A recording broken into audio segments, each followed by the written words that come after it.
राधे राधे, हरे कृष्ण। आप सभी को षटतिला एकादशी की हार्दिक शुभकामनाएं। षटतिला एकादशी भगवान विष्णु को अत्यंत प्रिय एकादशी तिथि है और आज का दिन तो और भी विशेष है क्योंकि षटतिला एकादशी का पावन व्रत मकर संक्रांति के शुभ संयोग के साथ आया है। ये वो समय है जब सूर्य उत्तरायण होते हैं। शास्त्रों में कहा गया है कि इस दिन श्रद्धा से किया गया छोटा सा पुण्य भी जीवन के बड़े बड़े कष्टों को हर लेता है। षटतिला एकादशी पर तिल का विशेष महत्व है। ये व्रत न केवल वर्तमान जन्म के पापों को नष्ट करता है बल्कि पितरों को भी संतोष और शांति प्रदान करता है। मान्यता है कि जो व्यक्ति इस दिन मन, वचन और कर्म से शुद्ध होकर भगवान विष्णु का स्मरण करता है, उसके पितृदोष शांत होते हैं, घर में सुख समृद्धि का वास होता है। और यह भी अत्यंत महत्वपूर्ण है कि अगर कोई व्यक्ति किसी कारणवश व्रत नहीं भी रख पाता तो भी अगर वह श्रद्धा और ध्यान के साथ षटतिला एकादशी की कथा को सुनता है तो उसे व्रत के समान ही पुण्य की प्राप्ति होती है। कथा सुनने मात्र से ही दुखों का नाश और बाधाओं का अंत होकर सोया हुआ भाग्य भी जाग जाता है। तो आइए आज के इस पावन दिन पर कुछ क्षण अपने लिए निकालिए, पूजा में बैठिए, मन को शांत कीजिए और भगवान विष्णु का ध्यान करते हुए पूरे विश्वास और श्रद्धा के साथ इस दिव्य कथा को सुनिए। एक बार की बात है, देवर्षि नारद जी देवराज इंद्र के यहाँ से द्वारकापुरी जा रहे थे। नारद जी देवराज जी के वहां से पारिजात वृक्ष का एक पुष्प लेकर आए थे और उन्होंने वह पुष्प द्वारकाधीश जी को अर्पित किया। वो सुंदर पुष्प ठाकुर जी ने रुक्मिणी जी को दे दिया। नारद जी हमेशा वही कार्य करते हैं जो भगवान के मन में होता है और वे वही लीला करते हैं जिससे भगवत नाम, रूप और महिमा का अद्भुत रूप प्रकाशित हो। द्वारकाधीश जी को पुष्प अर्पित करने के बाद नारद जी सत्यभामा जी के महल में गए। नारद जी ने सत्यभागा जी से पूछा कि क्या स्वर्ग का पारिजात पुष्प उन्हें मिला। तब सत्यभामा जी को इस विषय में कोई जानकारी थी ही नहीं। अब नारद जी ने उनसे कहा कि मैं तो आपको श्री कृष्ण की सर्वोपरि प्राण प्रिया मानता था, तो मुझे लगा कि प्रभु ने वह पुष्प आपको ही दिया होगा, लेकिन दासियों से पता करने पर ज्ञात हुआ कि वो पुष्प तो भगवान ने रुक्मिणी जी को दे दिया था। नारद जी ने कहा, इसका मतलब श्री कृष्ण रुक्मिणी जी से ज्यादा प्रेम करते हैं। अब ये बात सुनते ही सत्यभामा जी रूठ कर बैठ गईं। नारद जी द्वारकाधीश के पास पुनः गए और कहने लगे, प्रभु आपके उस पुष्प को रुक्मिणी जी को देने की वजह से सत्यभामा जी आपसे रूठ गई हैं। तब ठाकुर जी ने पूछा, ये बात सत्यभामा जी को कैसे पता चली। नारद जी ने कहा, प्रभु मैं ही गया था उनके पास, ऐसे ही बात बात में ये बात मेरे मुंह से निकल गई। अब ठाकुर जी ने नारद जी की तरफ देखा और मुस्कुराए कि नारद जी कोई ना कोई ऐसी लीला करते ही रहते हैं। जब प्रभु सत्यभामा जी के समीप आए तो उन्होंने कहा कि वो पुष्प भले ही नारद जी वापस ले जाते, लेकिन उसे रुक्मिणी के पास नहीं जाना चाहिए था। ठाकुर जी ने सत्यभामा जी को मनाते हुए कहा कि चिंता मत करो, मैं वास्तव में तुमसे ज्यादा प्रेम करता हूँ। रुक्मिणी जी को तो मैंने केवल पुष्प दिया है, तुम्हारे लिए तो मैं वो पारिजात वृक्ष लाकर ही तुम्हारे आंगन में लगा दूंगा। ये बात सुनते ही सत्यभामा जी प्रसन्न हो गई। इधर पृथ्वी के पुत्र भौमासुर का जब अत्याचार बढ़ा तो देवराज इंद्र ने श्री द्वारकाधीश जी की शरण ली और उनसे सारे देवताओं को बचाने की प्रार्थना की। सत्यभामा जी साक्षात पृथ्वी देवी का रूप हैं। भौमासुर अर्थात नरकासुर पृथ्वी देवी का पुत्र था। पृथ्वी देवी ने भगवान से वरदान मांगा था कि मेरे पुत्र को मेरे कहे बिना आप कभी नहीं मारेंगे। इसलिए सत्यभामा जी की आज्ञा के बिना भौमासुर का वध नहीं किया जा सकता था। इसी वरदान के कारण भौमासुर अत्यंत अत्याचारी बन गया था और कोई देवतागण उसे मार नहीं पा रहे थे। जब श्री कृष्ण भौमासुर से लड़ने के लिए निकले तो उन्होंने सत्यभामा जी को बताया कि भौमासुर का आतंक बहुत बढ़ गया है, इसलिए आप भी मेरे साथ चलें। भौमासुर ने सत्यभामा जी के सामने प्रभु पर शस्त्रों की वर्षा कर दी। श्री कृष्ण प्रेम में पगी हुई सत्यभामा जी ये भूल गई कि भौमासुर पृथ्वी के अंश से ही प्रकट हुआ था। उन्होंने श्री कृष्ण से अनुरोध किया, हे नाथ उसे शीघ्र मार दीजिए। प्रभु सत्यभामा जी का वरदान पूरा करने के लिए ही रुके हुए थे और फिर उनके कहते ही प्रभु ने भौमासुर को मार गिराया, उसका वध कर दिया। अब भौमासुर को मारने पर देवलोक में देवराज इंद्र ने देवताओं सहित भगवान की बड़ी स्तुति पूजा की। तब प्रभु ने इंद्र को पारिजात वृक्ष देने के लिए कहा, क्योंकि सत्यभामा जी उसे अपने आंगन में लगाना चाहती थी। इस पर इंद्राणी ने पारिजात वृक्ष देने के लिए मना करते हुए कहा कि ये वृक्ष मृत्युलोक के योग्य है ही नहीं, इसलिए मैं इसे नहीं दे सकती, ये तो केवल स्वर्गलोक में होना चाहिए। देवराज ने इंद्राणी को याद दिलाया कि वो सर्वसमर्थ प्रभु हैं, जिन्होंने अभी भौमासुर को मार गिराया है, जिस पर देवताओं को कोई प्रभाव नहीं पड़ रहा था। लेकिन इंद्राणी भी हट करने लगी और वह पारिजात का वृक्ष देने के लिए तैयार ही नहीं हुई। कुछ देवतागण भी उनके पक्ष में आकर भगवान का विरोध करने लगे, यहाँ तक कि वो भगवान से युद्ध करने के लिए भी तैयार हो गए और उन्होंने प्रभु को कुछ कठोर शब्द भी कहे। उनका कहना था कि मृत्युलोक में देवलोक का वह वृक्ष नहीं जाएगा। तब प्रभु ने कहा, इन्हें मेरी द्वारकापुरी मृत्युलोक नजर आती है। अभी तक तो आप सभी भौमासुर के डर से पीड़ित थे। अगर भौमासुर का वध न होता तो तुम्हारे हाथ में तो स्वर्ग भी नहीं रहता, और तुम मांगने पर अब एक वृक्ष भी नहीं दे रहे हो। श्री कृष्ण ने गरुड़ जी को पारिजात वृक्ष को उखाड़ने की आज्ञा दी। आज्ञा पाते ही गरुड़ जी ने वृक्ष को बड़ी आसानी से अपनी चोंच से उखाड़ा और अपनी पीठ पर रख लिया।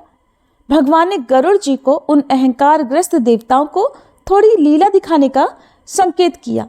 गरुड़ जी ने केवल एक पंख से प्रहार किया तो सहस्त्रों देवता मूर्छित होकर गिर गए। तब इंद्र ने प्रभु को प्रणाम करते हुए कहा कि हम लोगों से जो त्रुटि हुई हो, हे प्रभु, उसके लिए हमें क्षमा करें। ठाकुर जी, सत्यभामा जी और पारिजात वृक्ष अब सब गरुड़ जी पर विराजमान होकर वापस आ गए। पारिजात वृक्ष को सत्यभामा जी के महल में लगाया गया। अब सत्यभामा जी बहुत प्रसन्न थी। कुछ समय बाद नारद जी सत्यभामा जी के महल में पहुंचे।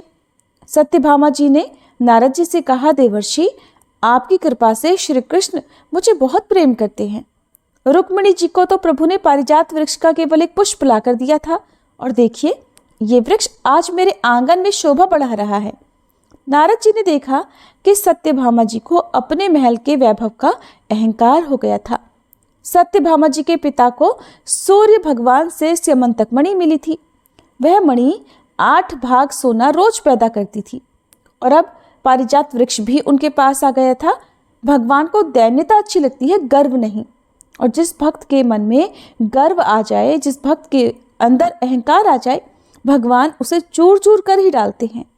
नारद जी ने सत्यभामा जी से कहा कि श्री कृष्ण तो आपसे बहुत प्रेम करते हैं।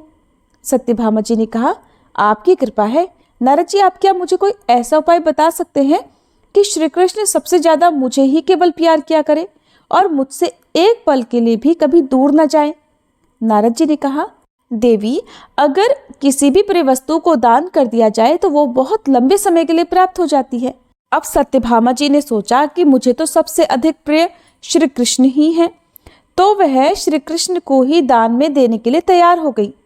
ब्राह्मणों को बुलाया गया और सत्यभामा जी से संकल्प कराया गया कि वो श्री कृष्ण का दान नारद जी को करती हैं।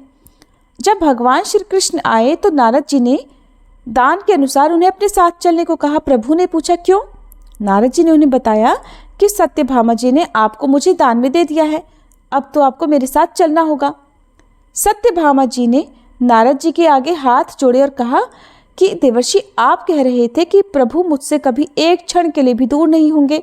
मैंने तो इसीलिए दान किया है, किंतु आप तो प्रभु को ही लेकर जा रहे हैं। नारद जी ने अब पूरा शास्त्र ज्ञान उन्हें बताया कि आपके अगले जन्म से प्रभु हमेशा के लिए आपके ही हो जाएंगे। सत्यभामा जी बोली, आप जो कहेंगे बदले में मैं दे सकती हूँ, लेकिन मैं श्री कृष्ण को एक क्षण के लिए भी नहीं छोड़ सकती। तब नारद जी ने बताया कि अगर आप दान में दी गई वस्तु को पुनः प्राप्त करना चाहती हैं तो उसके बराबर की कोई वस्तु मुझे दे दीजिए। देवर्षि ने पूछा कि श्री कृष्ण को प्राप्त करने के लिए श्री कृष्ण के बराबर कोई वस्तु है देवी आपके पास? तब सत्यभामा जी ने कहा कि एक श्री कृष्ण क्या, मैं तो अनेकों तोल दूंगी। नारद जी उनका यही भ्रम तो मिटाना चाहते थे। तब नारद जी ने कहा, ठीक है देवी, तो श्री कृष्ण के बराबर आपके पास जो सोना, चांदी, हीरे, रत्न, जवाहरात हैं, उन्हें तौल कर मुझे दे दीजिए। तब श्री कृष्ण इस बात पर मुस्कुरा दिए। सत्यभामा जी तैयार हो गई। उन्होंने बड़ा सा एक सुंदर तराजू मंगवाया। अब उसके एक पलड़े में द्वारकाधीश जी बैठे। जब तौलना शुरू हुआ तो सत्यभामा जी सारे एक सुंदर आभूषण, स्वर्ण, चांदी, रत्न, हीरे, जवाहरात सब ला ला कर रखती जा रही थी, लेकिन तराजू में कोई फर्क नहीं पड़ रहा था। तराजू ना तो हिल डुल रहा था, ना ही ऊपर उठ रहा था। अब तो सत्यभामा जी व्याकुल हो गई कि अगर श्री कृष्ण को तौला नहीं जा सका तो नारद जी तो उन्हें अपने साथ ले जाएंगे। अब उन्होंने अपने साथ साथ अन्य रानियों के आभूषण, स्वर्ण, रत्न, हीरे, जवाहरात आदि लाकर पलड़े में डाल दिए, लेकिन पलड़ा फिर भी श्री कृष्ण का ही भारी रहा। खुद को मिलाकर अन्य रानियों के जितने स्वर्ण आभूषण आदि थे वो सारे के सारे उन्होंने पलड़े पर रख दिए थे, लेकिन पलड़ा हिला ही नहीं। ये देखकर सत्यभामा जी अब तो व्याकुल होकर रोने लगी। तब उन्होंने नारद जी से प्रार्थना की कि हे देवर्षि, मैं श्री कृष्ण के बिना नहीं रह सकती और अब तो मेरे पास श्री कृष्ण के बराबर देने के लिए कुछ भी नहीं बचा। नारद जी ने कहा, यह सारी रानियां हैं, लेकिन रुक्मिणी जी कहीं दिखाई नहीं दे रही। आप एक बार रुक्मिणी जी से पूछिए, उनके पास कुछ तो ऐसी वस्तु होगी जो श्री कृष्ण के बराबर हो। तब सत्यभामा जी दौड़ती हुई रुक्मिणी जी के पास गई और रोते हुए उन्हें सारा वृतांत सुनाया। फिर उन्होंने कहा कि आप तो मेरी बड़ी बहन हैं, अब आप मुझ पर अपनी कृपा करें। तब रुक्मिणी जी ने कहा कि तुम निश्चिंत हो जाओ, और उन्होंने ऐसा कहकर तुलसी का एक पत्ता लिया और उसमें कृष्ण नाम लिखा। रुक्मिणी जी ने सारे आभूषण हटा दिए और जैसे ही पलड़े पर तुलसी का एकमात्र पत्ता रखा तो तुलसी जी का वह पलड़ा भारी हो गया और श्री कृष्ण का पलड़ा ऊपर उठ गया। तुलसी जी पर कृष्ण नाम लिखा था तो कृष्ण नाम का पलड़ा भारी हो गया और श्री कृष्ण हल्के हो गए। नारद जी और रुक्मिणी जी मुस्कुराकर सत्यभामा जी से कहने लगी, देखो प्रीतम को कैसे तोला गया। नाम से श्री कृष्ण को आप किसी सोने, चांदी, रत्नों से नहीं तोल सकते, क्योंकि श्री कृष्ण का नाम तो उनसे भी भारी है। इसलिए भगवान के भक्तों को कभी भी अपने पास जो कुछ भी हो उसका अहंकार नहीं करना चाहिए, बल्कि सच्चे मन से श्रद्धा के साथ केवल और केवल भगवान का नाम ही जपना चाहिए। सभी प्रेम से बोलिए बांके बिहारी लाल की जय। अब सुनिए षटतिला एकादशी व्रत की मुख्य कथा।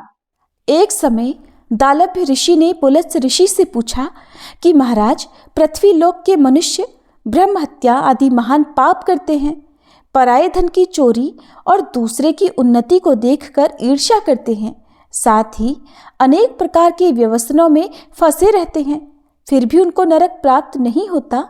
इसका क्या कारण है? वो न जाने कौन सा दान पुण्य करते हैं जिससे उनके समस्त पाप नष्ट हो जाते हैं। ये सब कृपा पूर्वक आप कहिए।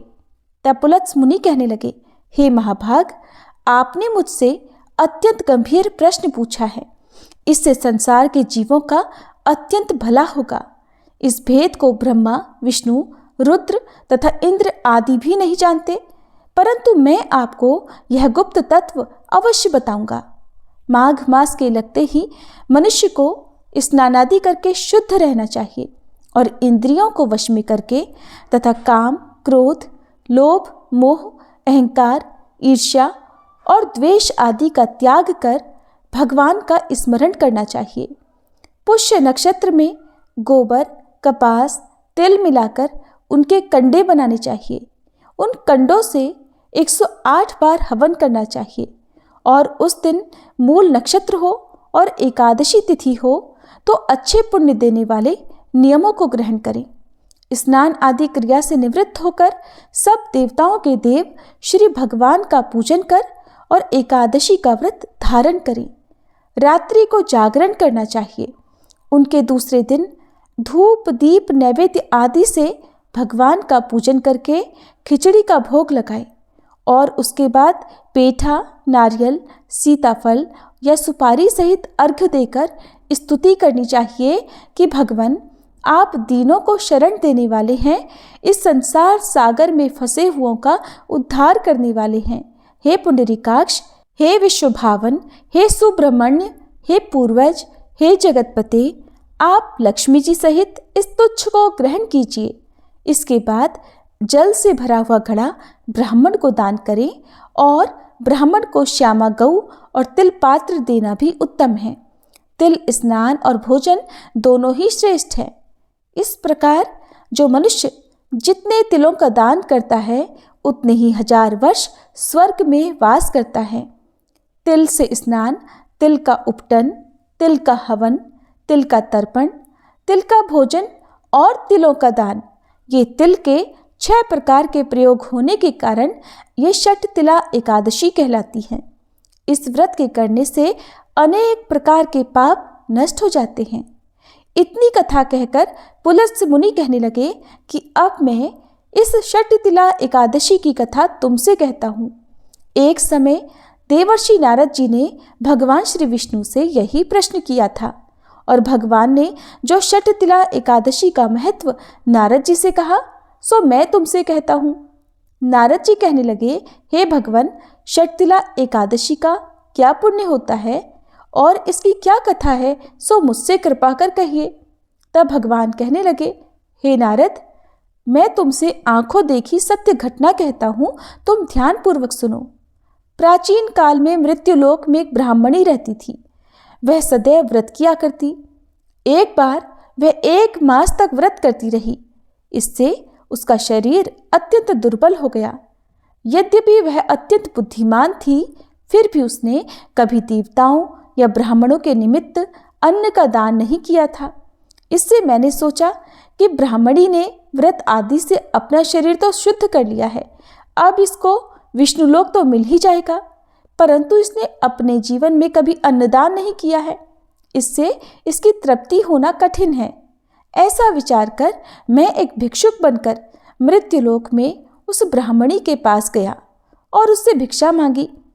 तब वह ब्राह्मणी बोली कि महाराज, आप यहाँ किस लिए आए हैं? मैंने कहा, मुझे भिक्षा चाहिए। इस पर उसने मिट्टी का एक ढेला मेरे भिक्षा पात्र में डाल दिया और मैं उसी को लेकर स्वर्ग में लौट आया। कुछ समय बाद वह ब्राह्मणी भी शरीर त्याग कर स्वर्ग में आ गई। उस ब्राह्मणी को मिट्टी का दान करने से स्वर्ग में तो सुंदर महल मिला, परंतु उसने घर को अन्न आदि सब सामग्रियों से शून्य पाया। घबराकर वह मेरे पास आई और कहने लगी, हे भगवान, मैंने अनेकों व्रत आदि से आपकी पूजा की, परंतु फिर भी मेरा घर अन्न आदि सब वस्तुओं से शून्य है, इसका क्या कारण है? तब मैंने कहा कि पहले तुम अपने घर जाओ। जब देव स्त्रियां तुम्हें देखने के लिए आएंगी तो पहले उनसे षटतिला एकादशी का पुण्य और विधि सुन लेना, तब द्वार खोलना। फिर मेरे ऐसे वचन सुनकर वह अपने घर गई। जब देव स्त्रियां आई और द्वार खोलने के लिए कहा तो ब्राह्मणी बोली कि आप मुझे देखने के लिए आई हैं, तो पहले आप षटतिला एकादशी का महात्म्य कहिए।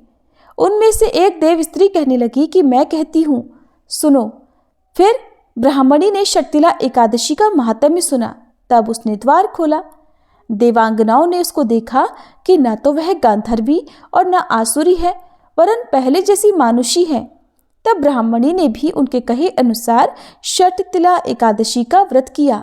इसके पुण्य प्रभाव से वह सुंदर और रूपवती हो गई और उसका घर अन्न आदि समस्त सामग्रियों से युक्त हो गया। इसलिए मनुष्य को मूर्खता त्याग कर षटतिला एकादशी का व्रत और लोभ न करके तिल आदि का दान करना चाहिए। इससे दुर्भाग्य, दरिद्रता और अनेक कष्ट दूर होकर उसको मोक्ष की प्राप्ति होती है। एकादशी व्रत कथा समाप्त। सब मिलकर प्रेम से बोलिए, श्री विष्णु भगवान की जय, श्री एकादशी मैया की जय।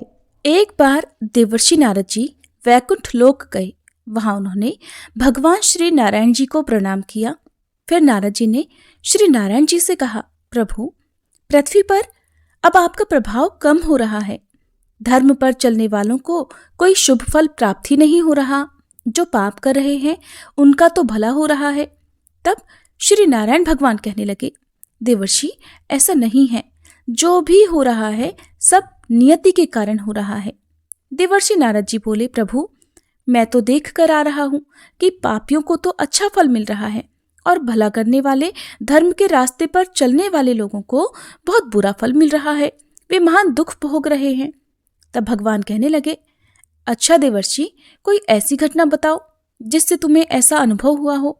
नारद जी कहने लगे, प्रभु, मैं अभी अभी एक जंगल से आ रहा हूँ। वहां एक गाय दलदल में फंसी हुई थी। उसे कोई बचाने वाला नहीं था। तभी थोड़ी ही देर में एक चोर उधर से गुजरा। उसने गाय को दलदल में फंसा हुआ देखा, लेकिन वह रुका नहीं, बल्कि उस पर पैर रखकर वह दलदल लांघकर आगे निकल गया। फिर आगे जाकर उसी चोर को सोने की मोहरों से भरी हुई एक थैली मिली। थोड़ी देर के बाद वहां से एक वृद्ध साधु महाराज गुजरे। उन्होंने उस गाय को दलदल से निकालने की पूरी कोशिश की और पूरी ताकत लगाकर आखिरकार उस गाय को निकाल लिया। लेकिन प्रभु, मैंने देखा कि गाय को दलदल से निकालने के बाद भी जब वह साधु महाराज आगे गए तो खुद एक गड्ढे में गिर गए और उन्हें चोट भी लग गई। बताइए प्रभु, ये कौन सा न्याय है कि जिसने गाय की मदद की उसे दुख मिला, बल्कि जो गाय के ऊपर पैर रखकर आगे बढ़ गया उसे सोने की मोहरों भरी थैली मिल गई। नारद जी की बात सुनने के बाद नारायण भगवान बोले, देवर्षि, ये सही ही हुआ है।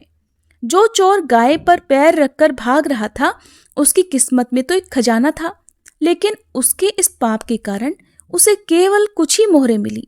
वहीं इन साधु महाराज को गड्ढे में इसलिए गिरना पड़ा क्योंकि उनके भाग्य में मृत्यु लिखी हुई थी, लेकिन गाय को बचाने के कारण उनके पुण्य बढ़ गए और उनकी मृत्यु एक छोटी सी चोट में बदल गई। देवर्षि, इंसान के कर्म से ही उसका भाग तय होता है, इसलिए अच्छे कर्म करना कभी भी किसी भी परिस्थिति में छोड़ना नहीं चाहिए। ये सुनकर नारद जी बहुत प्रसन्न हुए और लक्ष्मी नारायण भगवान की जय जयकार करते हुए बैकुंठ लोक से चल दिए। प्रेम से बोलिए, श्री लक्ष्मी नारायण भगवान की जय, देवर्षि महाराज की जय। अब आप सभी बहुत ही प्रेम से एकादशी माता की कथा भी सुनिए। एक बार एक बूढ़ी माँ ने वृद्धावस्था में एकादशी का व्रत रखा। वैसे तो वह अपने पूरे जीवन काल में एकादशी का व्रत रखती आ रही थी, लेकिन वृद्धावस्था होने के बाद भी वह इस व्रत को उतनी ही निष्ठा और उतने ही नियम के साथ रख रही थी। वृद्धावस्था में तो वैसे भी बहुत सारी बाधाएं होती हैं। वैसे तो बूढ़ी माँ को भगवान की कृपा से सारी सुख सुविधाएं प्राप्त थीं, लेकिन फिर भी वह अपने परिवार की सुख समृद्धि की कामना से इस कठिन व्रत को रखने लगी। वे अधिकतर एकादशी का व्रत निर्जल ही रखती थीं। एकादशी का दिन आने पर उन्होंने इस बार भी निर्जल व्रत रखा। दिन भर उन्हें प्यास लगी रही, लेकिन किसी तरह उन्होंने अपने मन को संयम में रखकर पूजा पाठ किया और कथा सुनी। पंडित जी को मिट्टी के पात्र में भरकर पानी और ऋतुफल दान में दिए। दोना भरकर शक्कर भी बांटी। उन्हें गर्मी के कारण बहुत बेचैनी हो रही थी। इस कारण से वह बड़ी देर तक पानी में हाथ पैर डालकर बैठी रही, पानी से बार बार कुल्ला करती रही। तब कहीं जाकर उन्हें थोड़ी देर के लिए आराम मिला, चैन पड़ा, लेकिन थोड़ी देर के बाद उनका फिर मुंह सूखने लगा। एक तो धूप बहुत तेज पड़ रही थी, इस कारण बूढ़ी माँ बहुत ही बेचैन हो रही थी। एक तो बुढ़ापा, ऊपर से भयंकर गर्मी। वृद्धावस्था की स्थिति तो इसी प्रकार की होती है। फिर जैसे तैसे रो धोकर किसी प्रकार दिन कट पाया। अब पहाड़ सी रात उनके सामने थी, जिसका कटना बड़ा ही मुश्किल दिखाई दे रहा था। चारपाई पर पड़े पड़े भी शांति नहीं मिल रही थी और बूढ़ी माँ प्यास के मारे बार बार करवट बदल रही थी। कई बार वे घर से बाहर जाती, फिर अंदर आ जाती। न उन्हें घर के बाहर शांति मिल रही थी, न अंदर। वे चारपाई पर पड़ी पड़ी बार बार एकादशी माता का ध्यान करती रहीं और कहती रहीं, हे माता, आप मेरी लाज रखिएगा, आप मुझे शक्ति दीजिएगा, जिससे मैं भली भांति आपका ये व्रत कर सकूं और ये पहाड़ सी रात शांति के साथ बीत सके। प्यास के कारण बूढ़ी माँ की बेचैनी तो बढ़ ही रही थी। उन्होंने धैर्य रखने का बहुत प्रयास किया, किंतु सहनशीलता की सीमा टूट गई और वे घबराकर प्यास के मारे एकदम चिल्ला पड़ी। चिल्लाने लगी कि बचाओ बचाओ, मेरे प्राण निकल रहे हैं। तब उनका चीखना चिल्लाना सुनकर परिवार भर के सभी लोग उनके आसपास इकट्ठा हो गए और पूछने लगे, अम्मा जी, क्या हुआ आपको? क्यों चिल्ला रही है? आप इस बुढ़ापे में इतने कठिन व्रत को क्यों कर रही हैं? अम्मा जी, शक्ति हो तभी भक्ति होती है। जब आपकी सामर्थ्य निर्जल व्रत करने की नहीं है तो आप क्यों जल का त्याग कर रही हैं? आप पानी पी लीजिए। तब वे बूढ़ी माँ अपने परिवारजनों से कहने लगी, अरे मेरे तो प्राण ही निकले जा रहे हैं, जरा कोई मेरी छाती पर ठंडे पानी का घड़ा तो रख दो। तब नातियों ने दादी की छाती पर ठंडे पानी का घड़ा रख दिया। तब कहीं उन्हें थोड़ा आराम मिला। थोड़ी देर के लिए उन्होंने अपनी आंखें बंद कर ली। इधर एकादशी माता ने सोचा कि ये तो बूढ़ी अम्मा है और बहुत नियम पालन के साथ व्रत भी रखती हैं, चलकर इनकी परीक्षा ली जाए। तब वे आधी रात को मुर्गा बनकर टेर लगाने लगी। अपने घर के द्वार पर मुर्गे की आवाज सुनकर दादी जल्दी से उठी। सोचा शायद सुबह हो गई, लेकिन जब बाहर जाकर देखा तो देखा आसमान में तो उन्हें कहीं भी प्रातःकालीन तारा दिखाई नहीं दिया। वे सोचने लगी कि ये मुर्गा क्यों और कैसे बोल रहा है। उन्हें प्यास तो लग रही थी, अब थोड़ा बहुत उनका मन भी बेचैन होने लगा, किंतु आखिरकार उन्होंने दृढ़ निश्चय किया कि अब तो मैं व्रत पूरा करके ही पानी पीऊंगी, भले ही मेरे प्राण निकल जाएं। ये सोचकर वो फिर से चारपाई पर निढाल होकर लेट गई। थोड़ी ही देर में एकादशी माता ने उनकी फिर से परीक्षा लेनी चाहिए और वे एक छोटी सी बालिका बनकर एक गिलास में शरबत लेकर उनके सिरहाने खड़ी हो गई और जोर से आवाज लगाकर कहने लगी, दादी जी, सवेरा हो गया है, आप हाथ मुंह धोकर ये शरबत पी लीजिए। पहले तो शरबत का गिलास देखकर बूढ़ी माँ का मन ललचा गया, किंतु अचानक उन्हें याद आया कि उन्होंने तो निर्जल एकादशी का व्रत रखा है। फिर उन्होंने सोचा कि मैं तो किसी भी प्रकार से अभी शरबत नहीं पी सकती हूँ। ये सोचकर वो शांति से अपनी चारपाई पर फिर लेट गई। जब बहुत तेज की प्यास लगती है तो चारों ओर पानी ही पानी दिखाई देता है, यहाँ तक कि सपने भी पानी के ही आते हैं। पानी पीने की तड़प इतनी थी कि थोड़ी ही देर के बाद में बूढ़ी माँ को ऐसा लगा मानो किसी ने उन्हें पानी के कुएं में पटक दिया हो, और वे बहुत देर तक उस कुएं में पानी में हाथ पांव चलाती रहीं, किंतु उन्होंने अपने मुंह में पानी की एक बूंद भी नहीं जाने दी और वे दृढ़तापूर्वक एकादशी व्रत का पालन करती रहीं। थोड़ी ही देर में न जाने कहां से सामने आग जलती दिखाई दी, जिससे उन्हें बहुत ज्यादा गर्मी लगने लगी और मारे प्यास के उनका गला सूखने लगा, उनके प्राण निकलने लगे। किंतु बूढ़ी माँ का कोई कुछ भी नहीं बिगाड़ पाया। वे जहां की तहां मुस्कुराती हुई सी बैठी रही। थोड़ी देर में बाहर उजाला होने लगा, ऐसा लगा मानो सवेरा हो गया हो। बूढ़ी माँ ने जब बाहर निकलकर देखा तो समझ गई कि अब सवेरा होने में बस कुछ ही देर बाकी है। ये जानकर वे बड़ी शांति से इधर उधर घूमने लगी। एकादशी माता ये बात अच्छी तरह से समझ गई कि ये बूढ़ी माँ किसी भी तरह अपने व्रत से नहीं टल सकती, अपना व्रत बीच में नहीं तोड़ सकती। वह उनके सत्य व्रत को बहुत अच्छी तरह से समझ गई। सवेरा होते ही बूढ़ी माता ने स्नान किया, भगवान की पूजा पाठ की, एकादशी माता की कथा सुनी, फिर ब्राह्मणों को दक्षिणा देकर भोजन कराया। तब कहीं उन्होंने जल ग्रहण किया। कन्याओं को भोजन कराने के बाद फिर माता ने खुद भोजन किया। उस श्रेष्ठ व्रत के प्रताप से बूढ़ी अम्मा की आयु बढ़ गई। उनका घर परिवार हरा भरा हो गया। घर में अब किसी प्रकार का कोई अभाव नहीं रहा और वे हर तरह के सुख साधनों से संपन्न हो गई। नाती नातिन से उनका घर भर गया और वे उसी दिन से 12 महीने की एकादशी का व्रत उसी प्रकार निर्जल रखने लगी। और फिर एकादशी व्रत के पुण्य प्रताप से वह अपने जीवन में हर प्रकार के सुख भोग कर अंत में बैकुंठ धाम को चली गई। हे एकादशी माता, जैसे आपने उन बूढ़ी माँ और उनके परिवारजनों को सुख समृद्धि प्रदान की, जैसे आपने बूढ़ी माँ को अंत में मोक्ष प्रदान किया, वैसे ही इस कथा को सुनने वाले सभी भक्तों को सुख सुविधाएं प्रदान कर उनकी मनोकामनाएं पूर्ण करना और मोक्ष प्राप्ति की इच्छा रखने वाले भक्तों को मोक्ष प्रदान करना। प्रेम से बोलिए एकादशी माता की जय। महर्षि वेद व्यास जी द्वारा रचित 18 पुराणों में से एक अग्नि पुराण में अग्निदेव द्वारा महर्षि वशिष्ठ को दिए गए विभिन्न उपदेश हैं और इसी के अंतर्गत इस समस्त पाप नाशक स्तोत्र के बारे में महात्मा पुष्कर कहते हैं कि मनुष्य चित्त की मलिनतावश चोरी, हत्या, पर स्त्री गमन आदि तरह तरह के पाप करता है, पर जब चित्त कुछ शुद्ध होता है तब उसे इन पापों से मुक्ति की इच्छा होती है।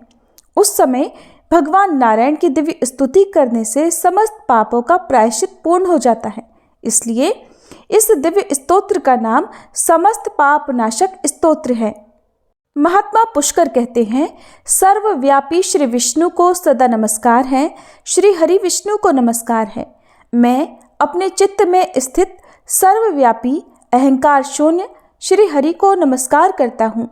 मैं अपने मानस में विराजमान अव्यक्त, अनंत और अपराजित परमेश्वर को नमस्कार करता हूँ। सबके पूजनीय, जन्म और मरण से रहित, प्रभावशाली श्री विष्णु को नमस्कार है। श्री विष्णु मेरे चित्त में निवास करते हैं। श्री विष्णु मेरी बुद्धि में विराजमान है। श्री विष्णु मेरे अहंकार में प्रतिष्ठित हैं और श्री विष्णु मुझ में भी स्थित हैं।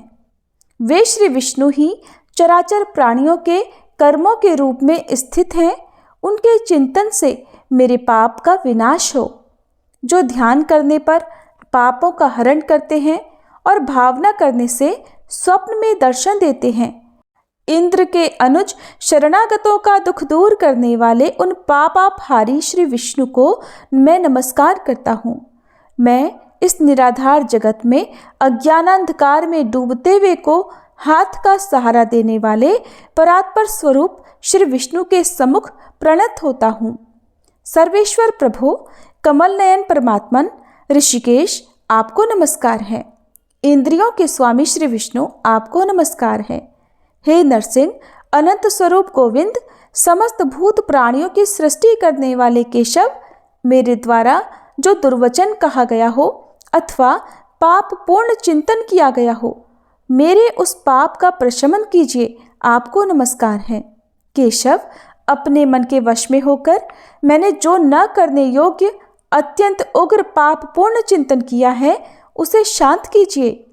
परमार्थ परायण ब्राह्मण प्रिय गोविंद, अपनी मर्यादा से कभी च्युत न होने वाले जगन्नाथ, जगत का भरण पोषण करने वाले देवेश्वर, मेरे पाप का विनाश कीजिए।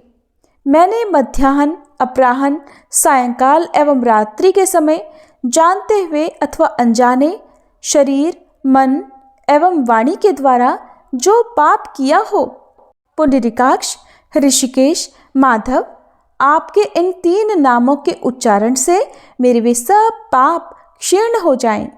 हे कमल नयन लक्ष्मीपते, इंद्रियों के स्वामी माधव, आज आप मेरे शरीर एवं वाणी के द्वारा किए हुए पापों का हनन कीजिए। आज मैंने खाते, सोते, खड़े, चलते अथवा जागते हुए मन, वाणी और शरीर से जो भी नीच एवं नरक की प्राप्ति कराने वाला सूक्ष्म अथवा स्थूल पाप किया हो, भगवान वासुदेव के नामोच्चारण से वे सब विनष्ट हो जाएं। जो परब्रह्म, परम धाम और परम पवित्र हैं, उन श्री विष्णु के संकीर्तन से मेरे सब पाप लुप्त हो जाएं। जिसको प्राप्त होकर ज्ञानी जन पुनः लौट कर नहीं आते, जो गंध, स्पर्श आदि तन्मात्राओं से रहित हैं, श्री विष्णु का वह परम पद मेरे पापों का शमन करे। जो मनुष्य पापों का विनाश करने वाले इस स्तोत्र का पठन अथवा श्रवण करता है, वह शरीर, मन और वाणी जनित समस्त पापों से छूट जाता है एवं समस्त पाप ग्रहों से मुक्त होकर श्री विष्णु के परम पद को प्राप्त होता है। इसलिए किसी भी पाप के हो जाने पर इस स्तोत्र का जप करें। यह स्तोत्र पाप समूहों के प्रायश्चित के समान है। कृच्छ्र आदि व्रत करने वालों के लिए भी यह श्रेष्ठ है। स्तोत्र, जप और व्रत रूप प्रायश्चित से संपूर्ण पाप नष्ट हो जाते हैं। इसलिए भोग और मोक्ष की सिद्धि के लिए इनका अनुष्ठान करना चाहिए। हरे कृष्ण। ये थी आज की कथाएं। उम्मीद है आपको पसंद आई होंगी।